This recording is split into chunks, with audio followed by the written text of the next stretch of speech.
En ce qui concerne les origines, il vaut mieux se rapporter à Arkwright, les cynophiles chasseurs anglais du XVIIIe siècle, époque à laquelle le pointeur commence à avoir sa propre physionomie, n'avaient pas leur propre chien d'arrêt, mais ils avaient transformé avec des croisements habiles et une sélection intelligente un chien d'arrêt déjà existant qui venait du continent.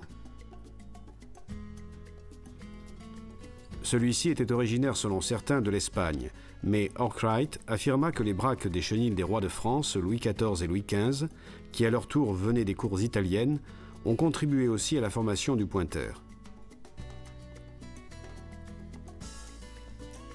D'autres experts britanniques affirment que la race dérive surtout des braques portugais, qui furent importés en Angleterre par un commerçant qui venait de là. L'origine espagnole du pointer semble toutefois la plus probable, et Arkwright est aussi du même avis. Il l'a écrit dans son célèbre traité, même si après il y eut certainement un apport de sang des braques franco-italiens. Il semble vraiment que les premiers chiens pointers à poil ras furent introduits en Angleterre par l'Espagne, après la paix d'Utrecht, par des officiers anglais qui s'étaient intéressés à cette race. Caractérisés par le manteau monochrome, comme le seront aussi ceux de l'élevage du même Arkwright, qui portait l'affiche Scandale.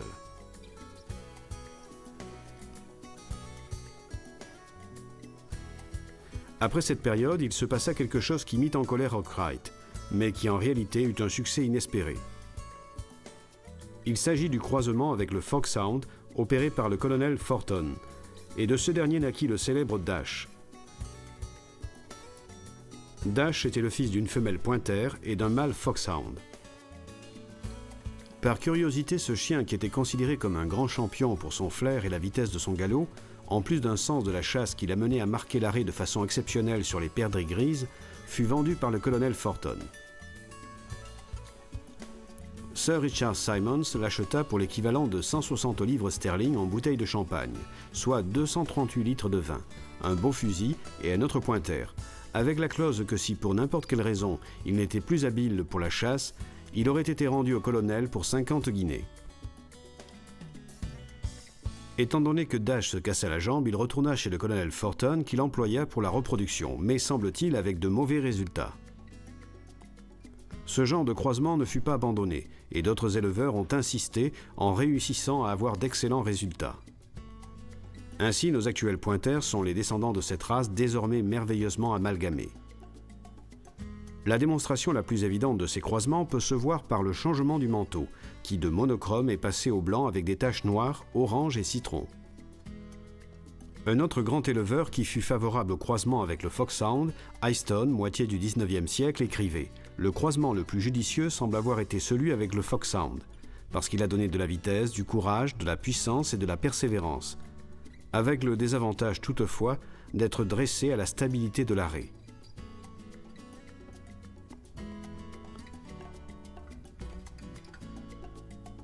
Grâce à certaines citations de Drake, nous savons qu'en cette période, il y avait de nombreux pointers très rapides, capables de chercher au flair au rythme de 60 km/h.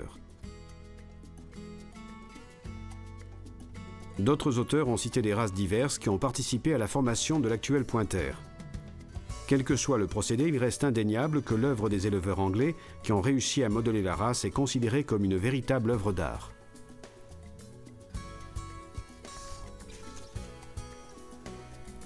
En Italie, le pointer a toujours eu de grands et de nombreux amateurs, si bien qu'elle a été la race de chien d'arrêt la plus appréciée et employée, aussi bien par les chasseurs que par les cynophiles qui les préparaient pour les épreuves de travail, depuis l'année 1950.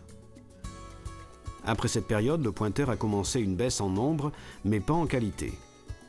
Au contraire, on peut affirmer qu'aujourd'hui encore existent et sont élevés des exemplaires qui calquent l'esprit de la race dans le travail et sont très appréciés sommatiquement, si bien que viennent annuellement diplômer divers champions absolus. Beauté, travail. Aujourd'hui, même si le nombre d'éleveurs qui travaillent avec le pointer n'est plus aussi grand qu'autrefois, ceux qui se dédient encore à ce chef-d'œuvre ont les idées bien claires, et on peut le vérifier par les produits qui s'imposent dans les épreuves les plus prestigieuses de toute l'Europe.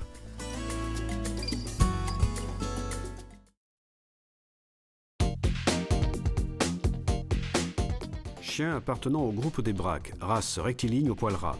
Chien de chasse, d'arrêt d'origine anglaise.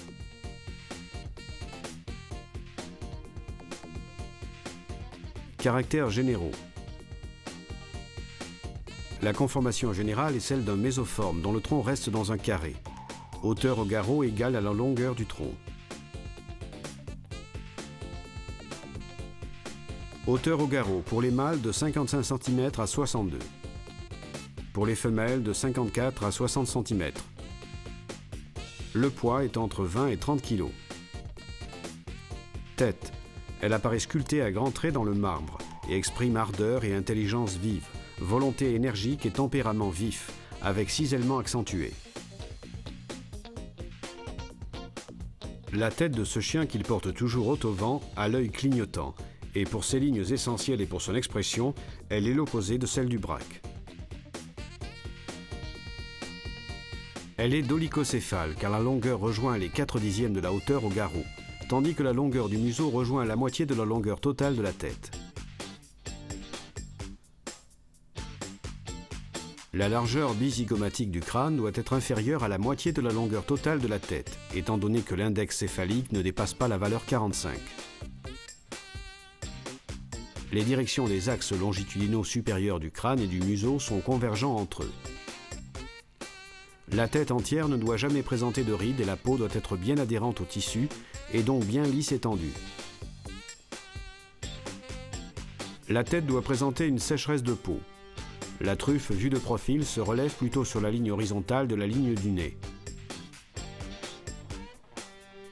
La pigmentation doit avoir les mêmes taches plus foncées que le manteau, mais chez le pointer blanc-orange, les muqueuses et les scléroses peuvent être aussi bien de couleur chair que noire.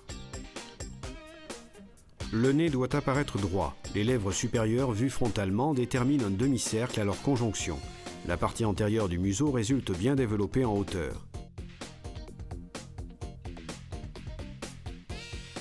Le profil inférieur latéral du museau avant la commissure est donné par les lèvres et le profil antérieur inférieur latéral présente un dessin en demi-cercle. La commissure des lèvres doit être un tissu fin, mince. Elles ne sont ni lourdes, ni pendantes et ni relâchées.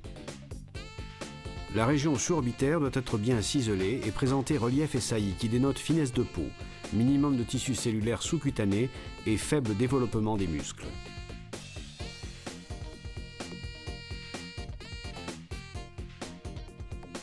Les faces latérales du museau sont entre elles parallèles et ainsi la face antérieure du museau doit être carrée. Les mâchoires doivent être normales et avec des arcades dentaires qui coïncident parfaitement de façon que les incisives de la mâchoire supérieure soient en parfaite opposition avec celles des incisives inférieures. La dépression nez-front est très marquée et l'os frontal tombe brusquement presque perpendiculaire sur les apophyses des os du nez et des mâchoires. Semi-frontal très développé déterminant l'accentuation de la dépression nez-front. La longueur du crâne doit être égale à la longueur du museau et la largeur bizygomatique doit être inférieure à la moitié de la longueur totale de la tête. Les parois latérales du crâne sont plates. Les semi-frontaux doivent être développés, la suture médio-frontale ou métopique bien marquée. L'apophyse ou crête occipitale doit être nette et proéminente, sans exagérer, mais doit être visible. Oreille. L'oreille doit être pendante, souple, mince, pliante, de forme triangulaire et plate, de façon qu'elle adhère dans toute sa largeur à la partie de la joue et à la région parotidienne. Sa base qui est large s'insère au-dessus de l'arcade zygomatique. Le sommet de l'oreille doit terminer dans une pointe plutôt étroite. Le cartilage doit être mince et recouvert de peau très fine de façon que le lacis des veines reste bien visible. Cou. La longueur du cou est égale à la longueur de la tête. Son insertion à la tête doit présenter un détachement bien marqué de la nuque. Le profil supérieur est arqué. Il commence tout de suite après le détachement de la nuque et disparaît peu à peu vers le détachement du garrot. La gueule doit être absolument privée de fanon. Membres antérieurs. L'épaule doit être longue et inclinée et le chien en état de repos doit avoir les omoplates très proches entre elles. Les deux pointes des omoplates ne devraient pas être distantes de plus de 1,5 cm. Les coudes doivent être bien fermés et pas trop collés à la paroi des côtes, mais pas non plus ouverts, déviés vers l'extérieur. Le pied doit avoir la forme ovale, dit pied de lièvre, avec les doigts unis entre eux, mais arqués et recouverts de poils courts et épais. Les coussinets des doigts peu charnus, les semelles sèches et dures et surtout pigmentées. Les ongles doivent être forts, recourbés et pigmentés. Corps. Nous avons déjà dit que le corps, mesuré de la pointe de l'épaule à la pointe de la cuisse, est égal à la hauteur du garrot. Le poitrail est large avec des muscles pectoraux bien développés. Le manubrium du sternum doit rester au niveau de la pointe des omoplates. Les côtes doivent être très amples, montantes jusqu'au coude et aussi légèrement plus en bas, profondes, bien bombées à moitié de leur hauteur. La région sternale est longue, son profil détermine un demi-cercle à corde large qui remonte vers l'abdomen. Le garrot est élevé sur la ligne du dos et étroit à cause du rapprochement de la pointe des omoplates entre elles. Le profil supérieur du dos est droit. Le rein est bien fondu avec la ligne du dos, avec des muscles bien développés en largeur. Le profil inférieur du ventre remonte en haut vers le flanc afin de rendre le ventre sec sans exagération. La croupe doit être large, robuste et musclée. Son inclination est d'environ 10 degrés sur l'horizontale et pour cela la croupe du pointer est dite horizontale. Queue. Elle est insérée sur la ligne de la croupe. Grosse et robuste à la racine, elle va graduellement fuseler vers la pointe qui doit résulter fine et petite. Sa longueur ne doit pas dépasser la hauteur du membre antérieur au coude ou mieux encore ne doit pas dépasser les 53% de la hauteur au garrot. Peut être portée rigide à manche de pompe en une unique grande courbe. Membre postérieur. La cuisse doit être longue, large, recouverte de muscles montants, bien évidente la pointe de l'arrière-train. La jambe avec forte ossature est fournie de muscles secs aussi dans la partie supérieure, la rainure bien marquée et évidente et la saphène externe bien affleurante. Son inclination est d'environ 38 degrés sur l'horizontale. Pied.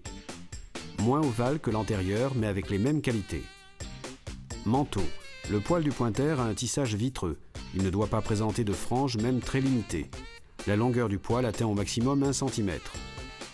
Les couleurs admises sont le blanc comme base, le noir couleur feu, rare, l'orange, le fauve, peu apprécié, le rouge, le marron, brûlé dans toutes les gradations. On accepte aussi le tricolore, mais rarement en Italie, et moins encore en France. Toutes ces couleurs peuvent être unies au blanc. La disposition des taches n'a pas d'importance, ainsi que le masque symétrique, ouvert ou fermé, et la tête noire. Le pigment des muqueuses et des scléroses doit être noir ou marron selon le manteau. Défaut. Tout ce qui s'éloigne de ces règles de base qui constituent le standard est considéré comme un défaut, qui peut être plus ou moins grave jusqu'à déterminer la disqualification.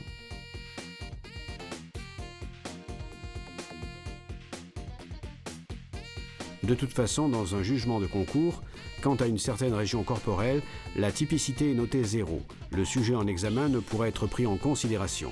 Il sera disqualifié.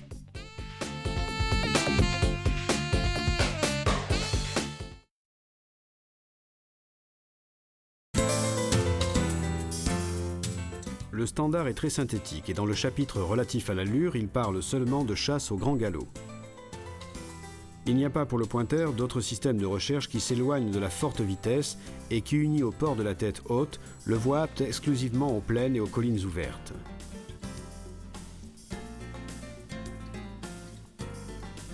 Solaro affirme que le pointer est le chien idéal pour les grandes plaines, là où il peut développer son galop. Dans les bois, il n'arrive pas à développer son action impétueuse, et c'est la raison pour laquelle il n'est pas apte au terrain couvert. Reprenons à ce point le standard de travail de cette race comme il fut rédigé par Giovanni Pastore en 1937, au Congrès cynologique de Paris, mais qui est encore précis et actuel. L'allure est celle du galop impétueux, allongé, très rapide, avec une tendance à garder une grande constance de rythme et une direction rectiligne, dévoreur de terrain. En l'observant de profil, on voit le tronc osciller légèrement autour d'un point imaginaire, centre de figure, qui reste à peu près à égale distance du sien en utilisant ainsi toute l'énergie des muscles à la translation. La facilité et l'élégance du mouvement, en même temps que l'exceptionnelle puissance, donnent une fiabilité de résistance inépuisable. La ligne reste droite, seule la ligne des reins se cambre vers le bas et se déclenche comme un ressort tandis que les membres postérieurs se prolongent en arrière, au summum de la puissante galopade. Le port de la tête et du nez est haut, comme celle d'un dominateur. Les oreilles vibrent mais ne battent pas trop au-dessus du crâne. On dirait que toutes ces facultés convergent vers un seul but, galoper. Plus qu'une recherche au flair, on dirait une course déchaînée, tant la confiance dans son odorat arrogant le rend sûr de lui. Le nez au vent, il s'abandonne peu à l'examen du détail. La queue est portée dans le prolongement des reins, jamais plus haute et dans la galopade rectiligne. Elle oscille seulement de haut en bas, mais désormais ceci ne se vérifie plus et la queue est toujours stable comme un timon immobile. La recherche entrecroisée se déroule suivant d'amples diagonales rectilignes, bien espacées les unes des autres. En entrant dans un effluve faible, il défie sa recherche vers l'origine probable, parfois en croisant serré, d'autres fois avec une course décisive, mais sans trop ralentir le galop. Quand il s'aperçoit que l'effluve l'amène au gibier, il le file avec décision à coups d'épée, avec des temps de galop entrecoupés, de ralentissement et des reprises de trot serrées. Ou bien il continue avec des pas frémissants et du galop, pour finir avec un arrêt soudain, saccadé, comme s'il s'était heurté contre une barrière, celle de l'émanation. C'est l'arrêt. Droit, statuaire, cou élancé en faisant presque une ligne avec la tête, le nez horizontal, les narines dilatées, les yeux écarquillés, démoniaques, les oreilles dressées au maximum, les muscles tendus, un membre antérieur souvent en complète flexion et un postérieur incroyablement en arrière. Parfois, le corps est traversé par un frisson nerveux qui se traduit en vibrations très légères, involontaires, à la pointe de la queue très rigide, tendue ou légèrement arquée en bas. Il reste ainsi immobile avec une expression de certitude inexorable. Quand il entre dans une zone fortement imprégnée d'effluve, il déclenche toujours immédiatement un bref arrêt et ensuite part à coups d'épée pour se mettre en arrêt définitif. S'il se trouve soudainement aux trousses du gibier, il s'arrête rageusement et la tête dirigée vers l'abri du gibier, il fait parfois un tour en l'air à 180 degrés et tombe comme il peut, déjà rigide en l'air. Il reste ensuite exactement comme il se trouve en retombant. Quand le gibier tente de s'éloigner en piétant, il l'indique seulement en se dressant le plus possible, portant le nez plus haut que l'horizon. Puis, il part d'un coup saccadé, en concluant ensuite avec un nouvel arrêt soudain. Et ainsi de suite, jusqu'à la fin de la poursuite. C'est une suite continue de départs saccadés.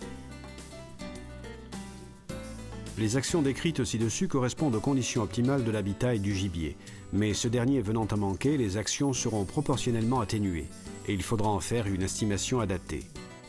L'arrêt d'approbation spontanée est toujours droit, avec la tête bien haute pour regarder le compagnon en arrêt d'autorité. Si les deux chiens sont près l'un de l'autre, l'arrêt se déclenche, et même si l'arrêt est improvisé, mais que le chien soit loin du gibier, alors il peut être précédé d'une brève et nerveuse course en ligne droite. Le dressage au rapport. Avant de procéder au dressage du rapport, il est nécessaire que le chiot ait bien assimilé le rappel. Le chien est déjà par nature un animal grégaire, et tend spontanément à ne pas s'éloigner trop de son patron. Toutefois, il peut arriver que dans l'enthousiasme de l'arrêt, il se cache à la vue ou, comme on dit en argot de chasse, il s'éloigne.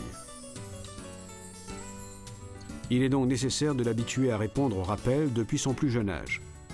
Le rappel sera constitué d'un sifflement sec et aigu parce que les hautes fréquences sont les mieux perçues par le chien. Portez le chiot ou les chiots dans un terrain externe et pendant qu'ils jouent à explorer le terrain à quelques mètres de vous, accroupissez-vous et sifflez, en les rappelant à vous, peut-être aidé avec un petit morceau de viande ou l'équivalence d'une friandise. Le sifflement attirera immédiatement leur attention et ils se tourneront curieux pour vous regarder. Déjà, le fait de vous voir accroupi donnera au chien l'envie de venir vers vous. En s'approchant, son odorat percevra l'odeur de la friandise et il viendra la réclamer sans retard. Le rapport sifflement-récompense établi, il suffira que vous augmentiez la distance entre vous et le chien. Quelque temps après, il répondra au rappel avec ou sans récompense. Maintenant, le moment de lui apprendre à rapporter est arrivé. Les chiots jouent volontiers à attraper un petit morceau de bois, une petite balle qu'on leur lance, mais souvent, en grandissant, ils perdent l'intérêt à ce passe-temps si on ne le renforce pas avec un cadeau. Lui apprendre le rapport sera facile et divertissant. Il suffira d'agiter devant lui une petite balle ou mieux encore un mouchoir noué, et après l'avoir excité comme il faut, le lui lancer à 2 mètres environ. Tandis que le chiot se précipite sur l'objet, nous nous accroupissons en agitant l'habituel morceau, et à peine il aura pris l'objet avec ses dents, nous le rappellerons avec un sifflement. Le chiot qui déjà connaît le rappel reviendra tout de suite vers nous, trop intéressé par le cadeau pour oublier de laisser l'objet qu'il n'abandonnera seulement que pour prendre la bouchée de notre main. Le jeu sera répété plusieurs fois en augmentant graduellement la distance, mais en faisant attention à ne pas ennuyer trop l'élève. En peu de leçons, il sera en mesure de rapporter sans avoir besoin d'un cadeau. Quand il aura bien assimilé le rapport à vue, on lui enseignera celui au flair, c'est-à-dire qu'on lui lancera un objet dans l'herbe haute, et pour le retrouver, il sera obligé d'employer son flair. Certains chiens ont le vice, quand ils rapportent, de mâcher le gibier, d'autres de le dévorer, d'autres encore de l'enterrer. Tels comportements sont presque toujours la conséquence d'un dressage incorrect. Pour corriger la première de ces erreurs, certains suggèrent de farcir le gibier avec des pointes affilées. Mais à part sa cruauté, cette méthode a l'inconvénient de risquer de faire passer aux chiens pour toujours l'envie de rapporter. Le fait est que les chiens à la dent dure le sont devenus par erreur de préparation. Si nous les avons habitués à rapporter des objets durs et lourds, c'est naturel qu'ils aient appris à les serrer très fort entre les dents pour ne pas les laisser tomber. L'objet didactique idéal consiste en un morceau d'éponge revêtu de plumes d'ailes. Quand le chiot prendra entre ses dents ce gibier artificiel, il le sentira céder et se rendra compte très tôt qu'il est inutile de le serrer trop. En ce qui concerne les autres vices, il s'agit de mauvaises habitudes prises avec le maître, d'un excès d'instinct prédateur ou plus simplement de faim. Après des heures de chasse, si nous ne lui donnons rien à manger, plus d'un chien sera obligé de s'arranger tout seul, dévorant le gibier au lieu de le rapporter.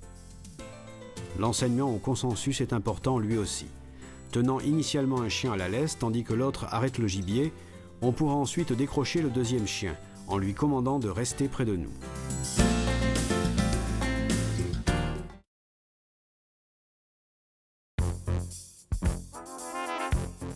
Le pointeur, s'il est conduit à la chasse dans des zones étendues avec du gibier évoluant dans des terrains à végétation basse, peut rester un chien classique si on veut remplir la carnassière. Perdrix grise, perdrix, bartavel sont ses gibiers préférés. Mais quand le pointeur ne s'obstine pas à faire le pointeur, il peut être un auxiliaire très valide sur tous les terrains, et avec n'importe quel gibier rencontré en Italie, constitué en majorité de faisans, de cailles, de bécasses et de bécassines. C'est pour cela qu'une vieille école de chasseurs experts de bécasses avait comme dicton « Après le pointeur, tout est vain ». Puisque le pointeur a du sang trailer dans les veines, hérité de ses ancêtres, il ne craint ni ronce ni étang, et se révèle si courageux et intrépide qu'il laisse ébahis les quelques dénigreurs qui voudraient le voir confiné aux vastes plaines à perte de vue. On dit que le pointeur est peu indiqué au repos. En réalité, les utilisateurs anglais ne l'employaient pas dans cette fonction, surtout pour ne pas compromettre ses qualités exaspérées de chien d'arrêt. Aussi, Arkwright écrit qu'à cause de cela, après l'arrêt de ses pointeurs, il se faisait aider par des petits spagnols. Et puis, comme repenti, il déclarait avoir eu des pointeurs très purs qui exécutaient le rapport de la meilleure façon. Si à la chasse quelques pointeurs s'obstinent à ne pas vouloir rapporter, c'est seulement parce qu'on ne leur a pas enseigné avec clarté et constance. Il y a une différence entre le pointeur et les chiens continentaux. C'est que ceux-ci le font avec un instinct plus grand, mais une fois le dressage complété, peut-être que les races anglaises l'exécutent plus correctement.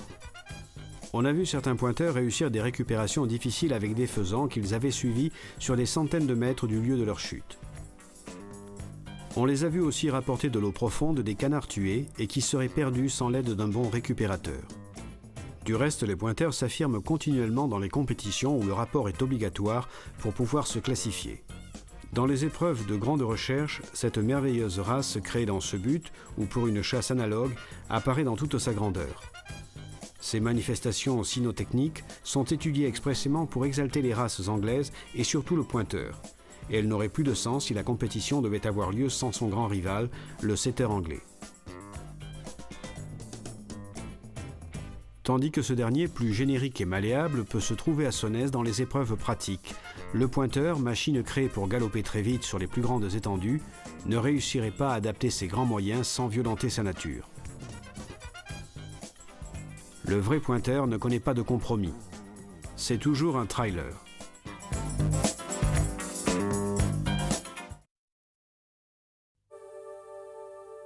Une alimentation équilibrée est essentielle au développement complet de votre chien et pour pouvoir lui conserver forme et santé. Certains estiment que les chiens peuvent manger de tout et leur donnent donc toutes sortes d'aliments, souvent composés des restes de leur propre repas. Rien ne pourrait être plus mauvais, parce que ce qui est pour nous digestible et source de substances nutritives est souvent indigeste pour le chien qui ne peut le métaboliser. Une dernière recommandation.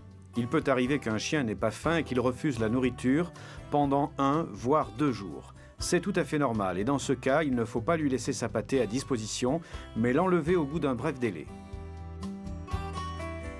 Au repas suivant, changez les aliments. Si ce manque d'appétit dure plus de 2 jours sans autres symptômes, ou si dès le départ il s'accompagne de symptômes révélant une souffrance générale ou un état de prostration, consultez immédiatement votre vétérinaire.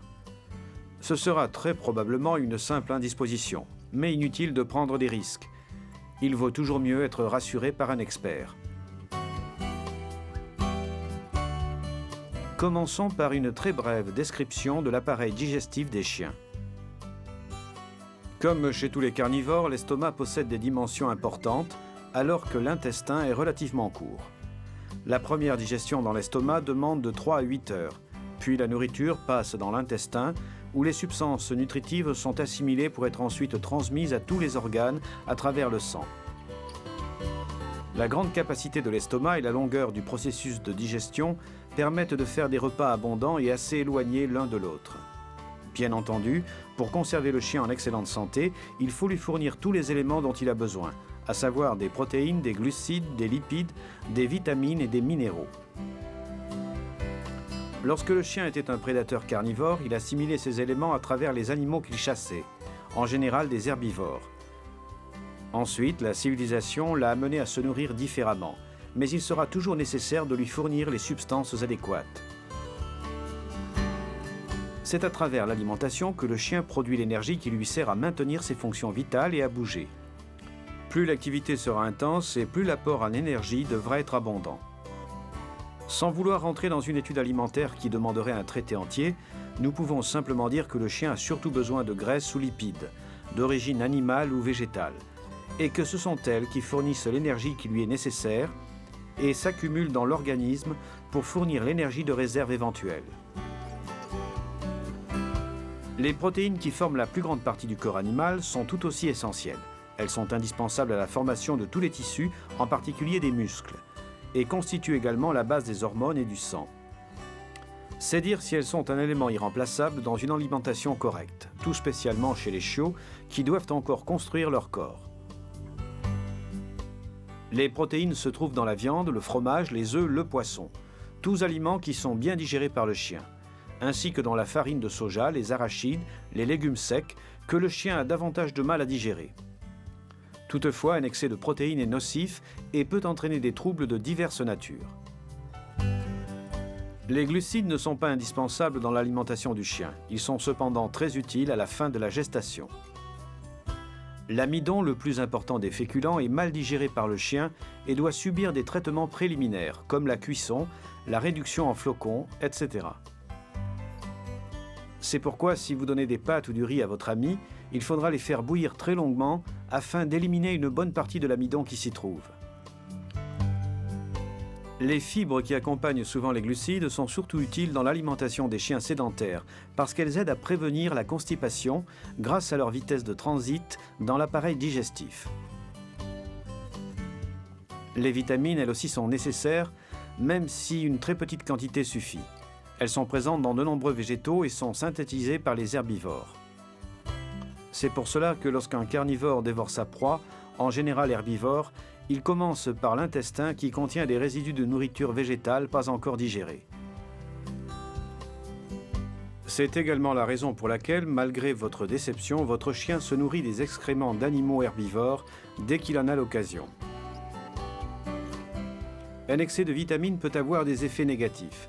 Si vous utilisez de la nourriture toute prête, avant d'ajouter des intégrateurs, lisez bien quelles sont les substances contenues dans la pâtée. En cas de doute, consultez votre vétérinaire. Les minéraux sont un élément essentiel et ils sont également fournis par l'alimentation. La carence de certains minéraux comme le calcium, le fer, le potassium, le sodium, le cuivre et d'autres peut entraîner une croissance irrégulière du chiot, avec de graves conséquences, et chez l'adulte un état de faiblesse générale ou même divers problèmes à différents niveaux. On trouve dans le commerce d'excellents produits tout prêts, aussi bien humides que secs, qui fournissent tous les éléments nécessaires à la croissance d'abord et au maintien de la pleine forme de votre chien ensuite. Même si vous utilisez des boîtes ou croquettes, vous pourrez quand même donner à votre chien quelques fruits ou un autre aliment qu'il apprécie, tout en faisant attention à ne pas exagérer et surtout à ne pas lui donner des substances nocives comme les aliments sucrés, les fritures, les sauces, le pain frais et avec beaucoup de mie qui sont très mauvais et pourraient avoir des conséquences très sérieuses à long terme. Si vous préférez préparer vous-même la pâtée, suivez les conseils de l'éleveur qui vous a vendu le chien ou ceux de votre vétérinaire habituel. En règle générale, sachez que la viande est l'élément essentiel, de préférence la viande bovine. Si vous lui donnez du cochon, il faut qu'il soit très bien cuit pour éviter les infections. La volaille et le lapin sont très bien également, mais absolument privés de leurs os. Les abats sont généralement appréciés, même s'ils sont moins riches en substances nutritives. Le poisson est un excellent aliment qu'il faut proposer cuit. Il est particulièrement approprié lors des régimes pauvres destinés aux sujets ayant des problèmes digestifs ou dermatologiques. C'est également une bonne idée pour varier un peu le menu de votre ami. Les œufs sont bien tolérés et apportent de nombreuses substances nutritives. Ils sont particulièrement indiqués pour les chiots et chez les femelles en cours d'allaitement. Le jaune peut être consommé cru, mais le blanc doit toujours être cuit. Les graisses, telles que l'huile et le lard, sont toujours bien acceptées par le chien et sont particulièrement utiles dans les périodes de travail ou d'effort. 1 ou 2 cuillerées à café d'huile dans la pâtée sont toujours souhaitables. Le pain sec est une bonne source d'énergie, mais il doit être très bien séché. Il sert aussi à nettoyer les dents et à les garder en bonne santé. Les pâtes et le riz sont très semblables, mais ainsi que nous l'avons dit tout à l'heure, ils doivent être cuits longuement pour éliminer l'amidon difficile à digérer. Même s'ils ne sont pas indispensables, les fruits et légumes peuvent être donnés aux chiens qui les aiment. Leur apport nutritif est très limité et le seul intérêt réside dans l'apport de fibres brutes. Le dernier élément indispensable à la nutrition, même s'il semble inutile de le rappeler, c'est l'eau, qui doit toujours être à la disposition du chien, fraîche et abondante. Si on la met dans un bol, il faut la changer le plus souvent possible, surtout quand il fait chaud. Elle est encore plus indispensable si le chien consomme des aliments secs, non humidifiés. Le dernier aspect de l'alimentation à voir ici, c'est la fréquence des repas. À partir de la naissance, les chiots prennent leur repas en suivant des délais dictés par l'instinct de la mère et des autres chiots. Pendant le sevrage, on réduit progressivement le nombre de tétées et on les intègre avec des aliments appropriés, indiqués par un éleveur expert ou par le vétérinaire. Entre 1 et 3 mois, les chiots sevrés devraient faire 4 repas à des intervalles réguliers. De 4 à 7 ou 8 mois, on peut passer à 3 repas. De 8 à 18 mois à 2 et ensuite, si l'on veut, on pourra réduire la fréquence à un seul repas, même s'il n'est pas contre-indiqué d'en conserver 2. D'ailleurs, certains conseillent plutôt cette solution.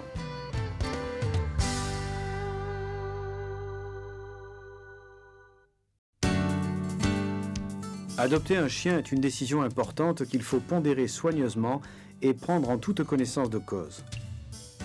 La vaccination doit toujours être effectuée le plus scrupuleusement possible afin de protéger non seulement le chiot, mais aussi le sujet adulte contre les maladies les plus communes.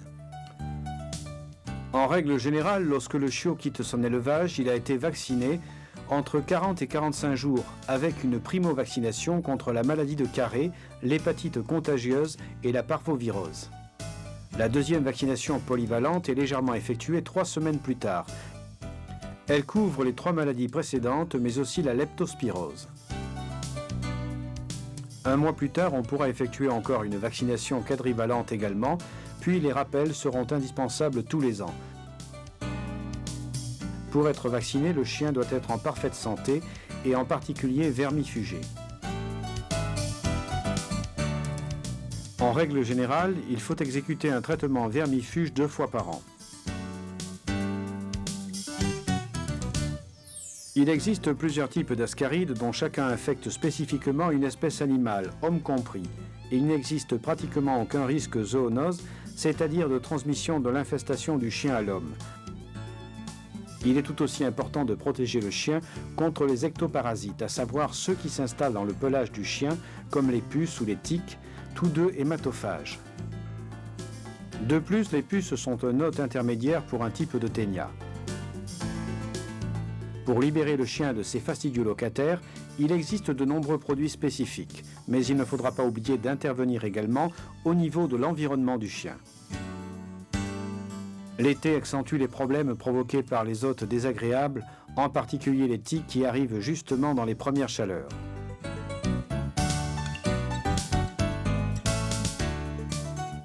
Une course dans les prés, dans les bois, à proximité par exemple de fermes et d'élevages, peut comporter un retour avec des tiques. Ce n'est tout de même pas inévitable dans la mesure où certains facteurs prédisposent plus ou moins les chiens aux attaques de ces acariens, en particulier leur état général de santé. C'est là un danger sérieux pour le chien parce que la tique transmet la pyroplasmose, une infection grave soutenue par des protozoaires du type pyroplasma, qui frappe les animaux domestiques et peut conduire à la mort si elle n'est pas soignée à temps. Les symptômes de la forme aiguë de la maladie sont une fièvre souvent élevée, l'asthénie, la pâleur des muqueuses apparentes, l'hyperchromie des urines dont la couleur peut devenir marron-noir. Dans les cas avancés, ictère, état comateux jusqu'à arriver à l'issue fatale. Les tiques sucent le sang de leur hôte pendant 2 ou 3 semaines, puis une fois que la femelle s'est accouplée, elle se détache de l'animal et dépose ses œufs une semaine après. Les larves sont reconnaissables à leur couleur rougeâtre. Elles sont minuscules, on dirait de petites perles. Elles cherchent à leur tour un hôte sur lequel grimper, sucent le sang quelques jours, se détachent et se transforment quelques jours plus tard en une nymphe octopode de couleur bleuâtre. Vers août-septembre, elles sont devenues adultes et avec l'arrivée de l'automne, elles s'endorment au sol dans de petites cavités jusqu'au printemps suivant. En général, les tiques s'accrochent là où la peau est la moins épaisse, comme les oreilles, les aisselles, l'aine ou entre les doigts des pattes.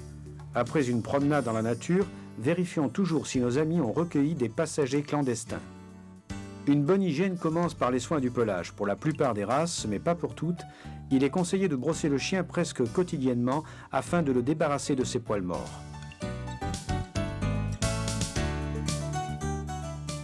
De nombreuses races ont besoin d'un toilettage particulier, à exécuter plusieurs fois par an. Il ne faut pas généraliser la notion qu'un pelage brillant est un signe de bonne santé, parce que pour certaines races, au contraire, il doit être plutôt opaque. Il ne faut pas laver le chien trop souvent car ses glandes sébacées produisent un suin qui exerce une fonction protectrice que les lavages menacent. Dans des conditions normales, la peau doit être toujours propre, sans pellicule ni desquamation d'aucune sorte.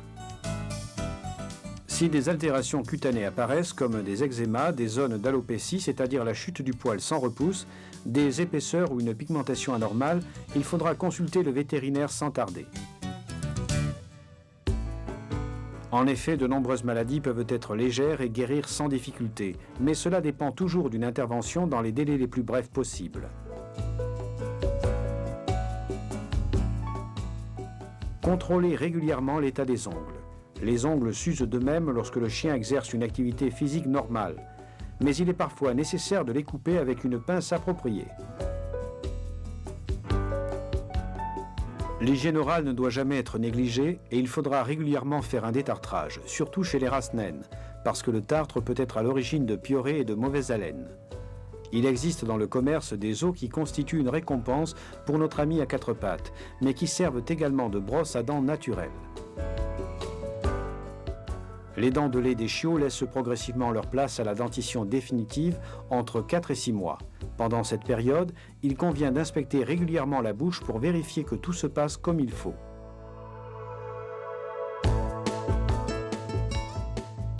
La filariose cardiopulmonaire est une grave maladie qui frappe le sang et le cœur provoquée par une nématode parasite, la Dirofilaria immitis. On la connaît depuis plusieurs siècles et depuis un siècle environ, on a compris l'important mécanisme de transmission de la maladie par les moustiques. Mais c'est au cours des 20 dernières années seulement, à cause de la diffusion rapide de la filariose chez les chiens de compagnie et de travail, que les instituts de recherche, sociétés pharmaceutiques et vétérinaires ont réellement consacré une attention croissante à ce problème. Il est donc important que les propriétaires de chiens connaissent dans les grandes lignes l'existence et les manifestations de cette parasitose. La maladie se transmet à travers une piqûre de moustique, lequel a pris les larves de filaire en suçant le sang d'un sujet infecté et les inocule ensuite à un chien encore sain. On comprend donc facilement pourquoi la maladie est très contagieuse et pourquoi elle est liée aux saisons printemps-été. Pendant 6 mois environ, les larves inoculées dans le sang du chien y mûrissent jusqu'à devenir des vers adultes, qui se localisent dans le cœur et dans les artères pulmonaires. Les filaires adultes produiront à leur tour de petites larves dites microfilaires qui vivront dans le sang. Les chiens les plus frappés sont bien entendu ceux qui passent le plus de temps à l'extérieur, et donc les chiens de chasse, de travail et ceux qui dorment dehors. Les dommages infligés par la présence des filaires sont graves et concernent la fonction cardio-circulatoire. Au début, les symptômes peuvent être un chien qui se fatigue facilement et la présence de toux ou de problèmes respiratoires. Le vétérinaire procédera alors à divers examens cliniques et de laboratoire afin de confirmer la présence des parasites. Au contraire, les dommages dus à une filariose cardio-pulmonaire chronique sont extrêmement graves. Outre l'altération de la fonction cardio-circulatoire, il y a souvent des lésions du foie et des reins et un état d'hypersensibilité généralisé à tout l'organisme. Les programmes de prévention, en revanche, qui sont disponibles depuis peu d'années grâce à de nouveaux médicaments spécifiques, sont simples à réaliser et ne présentent aucun risque de toxicité pour le chien. Après un examen pour vérifier l'absence d'une infestation précédente, un médicament est administré par voie orale 1 fois par mois, pendant toute la saison chaude. Cela suffit à fournir une protection au chien, même s'il est piqué par un moustique infecté.